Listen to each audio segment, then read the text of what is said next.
माता पिता से बड़ा कोई भगवान नहीं है, क्योंकि भगवान सुख और दुख दोनों देते हैं, लेकिन माता पिता केवल सुख देते हैं। इसलिए दोस्त ये बात याद रखना कि घर से बड़ा कोई मंदिर नहीं है और माता पिता से बड़ा कोई भगवान नहीं है। जीवन में सभी चीजें कभी भी एक साथ नहीं मिलती हैं। अगर पैसे हैं तो रिश्ते कम हैं, और अगर रिश्ते हैं तो पैसे कम हैं, और अगर ये दोनों चीजें हमारे साथ है तो सेहत कम है, और अगर सेहत, पैसे और रिश्ते ये तीनों चीजें हमारे पास है तो जीवन कम है।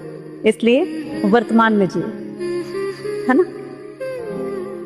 सुनिए, जिस आदमी को मेहनत से मोहब्बत नहीं हुई है ना, मर्दा आदमी अभी तो जिंदगी ही नहीं समझ में आई उसको। भैया जिंदगी में मनाइए ईश्वर से कि कभी मेहनत से मोहब्बत हो जाए, मनाइए किसी एक चीज से तो मोहब्बत हो जाए, मनाइए पैसों से ही बट हो तो जाए। अरे पैसों से भी बेईमान मोहब्बत, पैसों से भी कहां मोहब्बत, कहां लोग को पैसों से भी मोहब्बत। अगर पैसों से भी मोहब्बत होती फिर भी वो आदमी कमाल के होते। मोहब्बत तो हो किसी चीज से, अरे किसी चीज से तो मोहब्बत हो।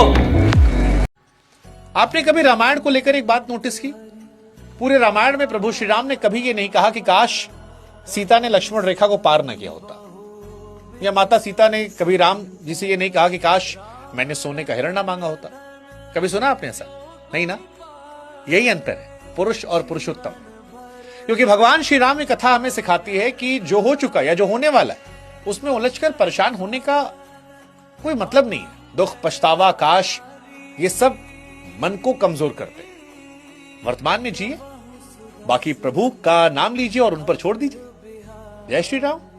जब गरीबी होती है ना तो लोग पहचानने से इनकार कर देते हैं, और वही अगर आप मेहनत करके पैसे वाले बन जाओगे तो दूर के रिश्तेदार भी आपके साथ रिश्ता बनाने लग जाते हैं। ये ताकत होती है पैसे की। और कमरे में जब अकेले रोए होगे ना, जब आंसू ऐसे गिरता है, फिर कई बार मुंह में चला जाता है वो टेस्ट आता है वो नमक का। और याद करो, रोते रोते जब बीच में आप एक छोटी सी मुस्कान मारते हो, यही है वो दुनिया। उस मुस्कान की जो कीमत है ना, जो रोते वक्त आई है, वो भाई बेशकीमती चीज है। उसको अपने साथ बचा के रखना, उस आग को जला के रखना। इसीलिए मैं बोलता हूं, it's very important to sometimes lose in life but don't fail in life. आप हारोगे तो आपको असलियत दिख जाएगी, समाज की, दुनिया की, दोस्तों की, परिवार की, रिश्तों की। घर में आ, घर में आ, घर में आ। जिंदगी में किसी से बात करते टाइम अगर आई कांटेक्ट नहीं कर रहे हो, आपकी बात का कोई मतलब नहीं है। अगर नजरें नीचे करके बात कर रहे हो तो सामने वाला समझ जाएगा इसका कॉन्फिडेंस खत्म है, इसके माल में दम नहीं है, क्योंकि ये नीचे गर्दन करके और नीचे आंखें करके बात कर रहा है, जरूर कुछ गड़बड़ है। ऊपर देख के बात करते हो, इधर उधर देख के बात करते हो तो वो समझता है बहुत स्मार्ट बन रहा है, उसकी ईगो हर्ट होती है। Eye contact.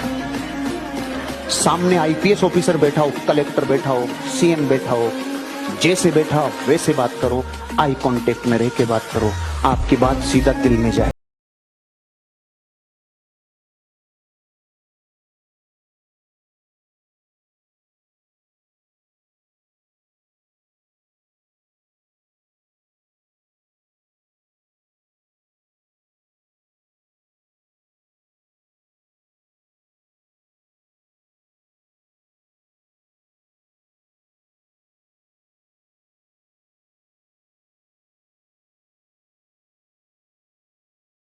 आपकी नाकामयाबी आपकी किस्मत नहीं है। ये सबसे बड़ी गलती लोग यही करते हैं कि अपनी नाकामयाबी को अपनी किस्मत समझ लेते हैं। वो आपके द्वारा चुना हुआ एक रास्ता है। आपने चुना था कि मैं ये काम करूं, आज इसलिए आप वहां पे हैं। आज आप चुनिएगा कि मैं सफल हूं, आप सफल हो जाएंगे। वो कमजोर लोग होते हैं जो अपनी नाकामयाबी को अपनी किस्मत समझ लेते हैं और ऊपर वाले को कोसने लगते हैं कि आपने मेरे साथ गलत क्यों किया। कभी भी किसी भी पल आप अपने जीवन को बदल सकते हैं। मैंने भी बदला यार। मैं 32-33 साल तक धक्के खाए। मैं बता रहा हूँ, मैंने मार्केटिंग की भी नौकरी की है, जो कॉल सेंटर है वहां भी नौकरी की है, और वहां से उठ के मैं यहाँ तक आया। तो सिर्फ एक डिसीजन ने मेरा जीवन बदला है कि मुझे अपना जीवन बदलना है। आप भी आज डिसीजन लीजिए कि मुझे अपना जीवन बदलना है और निरंतर मेहनत कीजिए, देखिए जरूर बदलाव आएगा। लोग कहते हैं किस्मत बदलती है, लेकिन मैं इस बात पर भरोसा नहीं करती। मेरा मानना है कि असली खिलाड़ी अपनी किस्मत खुद लिखता है। तुम 500